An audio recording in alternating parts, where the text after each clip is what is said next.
பாம்பனில் நாளை பிரதமர் திறந்து வைக்க உள்ள தூக்கு பாலத்தை ஆய்வு செய்வதற்காக மத்திய அமைச்சர்கள் அஸ்வினி வைஷ்ணவ், எல் முருகன் ஆகியோர் மதுரையிலிருந்து சிறப்பு ரயிலில் புறப்பட்டனர். இதுகுறித்தான கூடுதல் விவரங்களோடு இணைகிறார் செய்தியாளர் ராஜ்குமார்.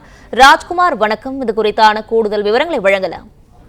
வணக்கம். மதுரையில் நாளை பாம்பனின் தூக்கு ரயில் பாலத்தை திறப்பு விழாவில் கலந்து கொள்வதற்காக மதுரை ரயில் நிலையத்திலிருந்து ராமேஸ்வரத்துக்கு சிறப்பு ரயில்ல மத்திய அமைச்சர்கள், அதாவது ரயில்வே அமைச்சரான அஸ்வினி வைஷ்ணவும் மத்திய இணையமைச்சர் எல் முருகன் ஆகிய இருவரும் தற்போது அந்த சிறப்பு ரயிலில் பயணம் மேற்கொண்டு வருகிறார்கள். ராமேஸ்வரத்தில் புதிதாக கட்டப்பட்டுள்ள பாம்பன் ரயில் அந்த தூக்கு திறப்பு பாலத்தில் பிரதமர் மோடி அவர்கள் நாளை பங்கேற்று திறந்து வைக்க இருக்கிறார்.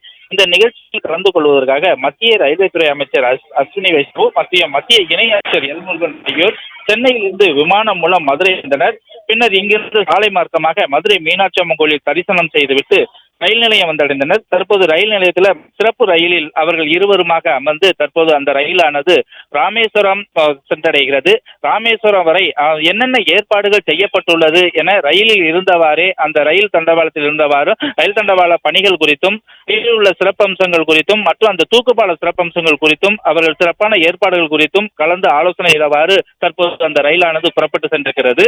இந்த ரயிலானது ராமேஸ்வரம் சென்றடைந்த பின்பு இரவு அங்கு தங்கி நாளை பிரதமர் அவர்கள் கலந்து கொள்ளக்கூடிய நிகழ்ச்சியில மத்திய இணையமைச்சர்கள் இருவரும், அதாவது மத்திய இணையமைச்சர் எல் முருகனும் ரயில்வே அமைச்சர் அஸ்வினி வைஷ்ணவும் அந்த விழாவில் கலந்து கொள்வதற்காக தற்போது அந்த ரயில் புறப்பட்டு சென்றிருக்கிறது. பிளே ஸ்டோர் மற்றும் ஆப் ஸ்டோரில் இருந்து பாலிமர் செயலியை QR கோடு மூலம் பதிவிறக்கம் செய்யுங்கள். செய்திகளை உடனுக்குடன் பெறுங்கள்.